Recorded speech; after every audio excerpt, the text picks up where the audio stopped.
ang trabaho talaga ng anxiety is talagang sirain ang ating isip at ang ating mga dapat tamang gawin. Ayan, yun yung nakita ko. At nagpapasalamat ako sa God dahil binigyan niya ako ng wisdom na ganito na para din i-share sa ating mga kababayan na nakakaranas ng ganitong karamdaman o makakaranas ka.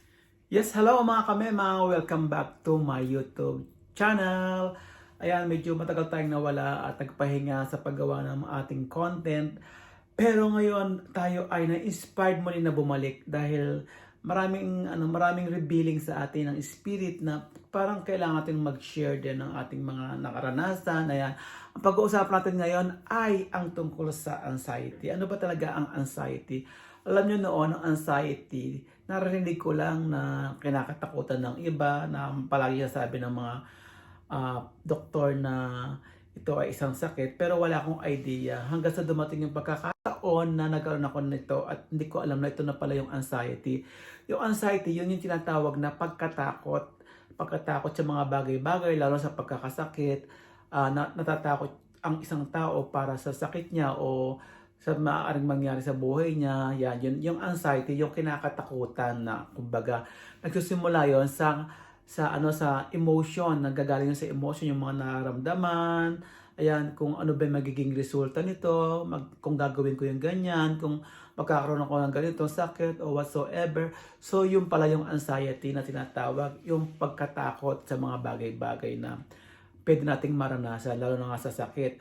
At alam nyo ba na ang anxiety ay naranasan ko dahil ako ay nagkaroon talaga ng nervous sa pagkakasakit. Dahil ayoko talaga magkaroon ng sakit, so nagkaroon ako ng nervous.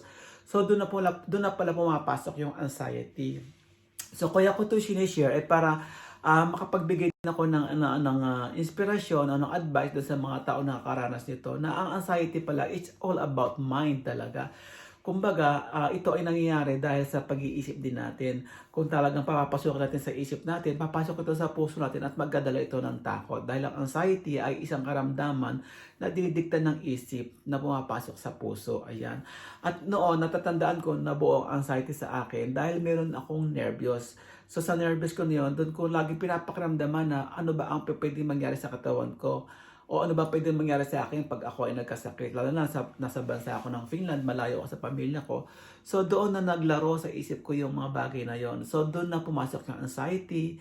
Hanggang sa dumating na nga na nagpapanik na ako sa pwedeng mangyari sa akin. Sa mga sakit-sakit na pwedeng mangyari sa akin. So doon na nabuo yung anxiety. Hanggang sa hindi ko na malayan na talagang nilamo na ako nung pagkatakot na yon. At naging panic na siya. So, ang sabi sa akin ng doktor is panic depression. So, ibig sabihin, yung pagiging depressed ko, dahil nagkaroon ako ng mga hindi magagandang pag-iisip, ay dumating na sa punto na maging panic na. So, nagpapanik na ako, paano pag nagkasakit ako, paano pag may nangyari sa akin ganito, wala yung pamilya ko dito. So, doon na nabuo yung kombinasyon ng anxiety, panic, depression. So, kaya, i-share ko ito sa inyo, parang hindi doon sa mga nakakaranas pa lang na nag-iisip pala na baka ganito, ganyan. Kasi minsan kasi nangyayari, ang ating pong isip ay ginugulo ng kaaway ng diablo na pwedeng mangyari ito sa iyo, ganyan. Kahit hindi naman talaga mangyayari. So, ito ay nagiging resulta ng ating panic. So, paano ito nag-uumpisa? Una, nagkakaroon tayo ng, kunwari mayroon tayong mga inaalala, may mga nagmamalasa, mayroon tayong mga minamahal sa buhay, na umaasa sa atin. Ganyan yung nangyari sa akin eh. Para ang feeling ko, paano yung mga umaasa sa akin pag may nangyari sa akin. So, kawawa naman sila. So, palagay ko, yun ang nagiging dikta ng anxiety sa ating isip, pumapasok sa ating puso. Kapag kasi hindi talaga natin nalabanan, talagang magiging malala ang sitwasyon natin. Kaya ako, nagpapasalamat ako sa God dahil talagang na-overcome ko. Of course, hindi sa lakas ko, kundi sa panalangin din. Pero kailangan samahan din natin ng pananampalataya talaga na tayo ay sasamahan ng Panginoon para tayo ay magtagumpay sa sakit na yan. At yun ang ginawa ko kung bakit ako nagtagumpay. Ayan. Although uminom ako ng mga gamot, pero talagang naniniwala ko na ang nagbigay sa akin ng katagumpayan para ma-overcome ko ang anxiety is ang Diyos nating buhay.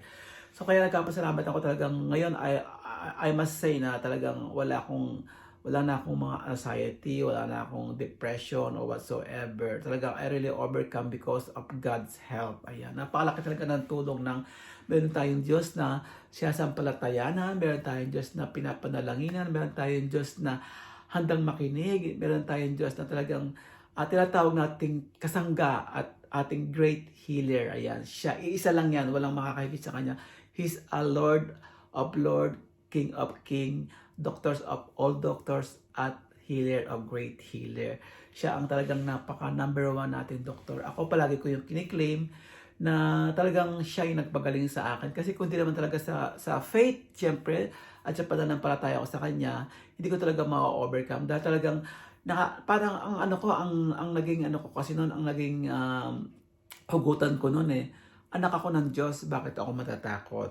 So talagang doon ko na realize na yung anxiety is gawa ng diablo. At kaya talagang na-overcome ko ito dahil sa tulong ng Panginoong Jesus. Hindi sa kahit sino pa man ko or anuan pa man. Dahil naniniwala ko na yung ininom kong gamot ay ginamit lang din ng Diyos para ako ay pagtagumpayin. Ang anxiety kasi, para sa akin na ito yung experience ko. Nabuo kasi yung takot na na baka pag nagkasakit ako, ano kaya itong nasa loob ng dibdib ko, ano kaya itong nasa loob ng katawan ko, hindi ko nakikita.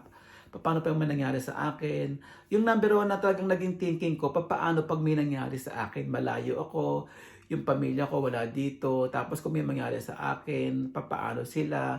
So tingin ko yun yung yun yung mga nagiging ugat kung bakit nagkakaroon ng anxiety yung ibang tao. Yung parang wala silang makakapitan, number one, o yung mga kumakapit sa kanila, paano na pagka nawala sila. So yun yung yun yung nagbuo, yun yung parang nagiging roots ng ating ng pagiging natin, anxiety natin. Kasi ang anxiety parang pag-aalala na malalim. Yan, pag-aalala na malalim na parang dadalhin tayo dun sa nervous na parang mahihirapan tayong mag-isip, mahihirapan tayong i-overcome kung ano yung dapat na gawin, hindi natin magagawa dahil ang trabaho talaga ng anxiety is talagang sirain ng ating ang ating isip at ang ating mga dapat tamang gawin. Ayan, yun yung nakita ko. At nagpapasalamat ako sa God dahil binigyan niya ako ng wisdom na ganito na para din i-share sa ating mga kababayan na nakakaranas ng ganitong karamdaman o makakaranas ka man lang or doon pa lang sa makakaranas, at least alam niyo na kapag tumarbaho ito sa ating isip at sa ating puso, ito ay anxiety. At kaya natin itong ma-overcome sa pamamagitan ng panalangin, pananampalataya sa Diyos, at talagang hindi natin tanggapin sa ating puso na tayo ay dadanas ito sa umpisa pa lang na tumatrabaho ito sa ating isip. I-rebuke na natin kaagad, wasak na natin kaagad sa pangalan ni Jesus. Dahil naniniwala ako na ang makakapag-overcome na nito ay ang Spirit ng God at ang Spirit mo.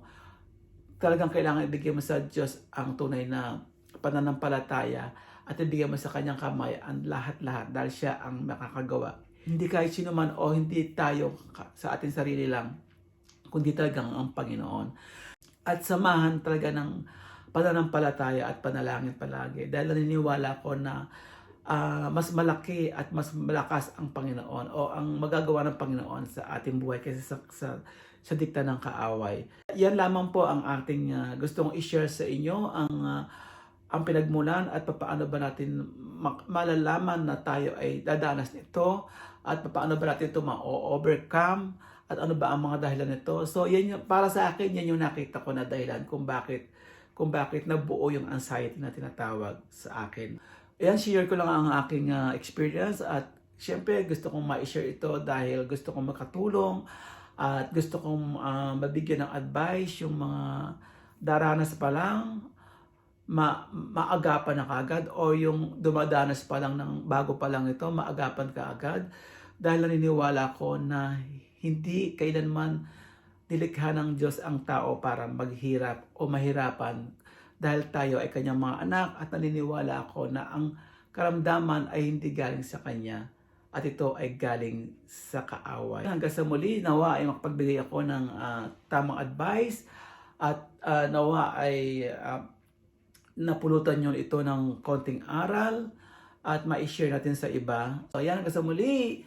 Bye! God bless!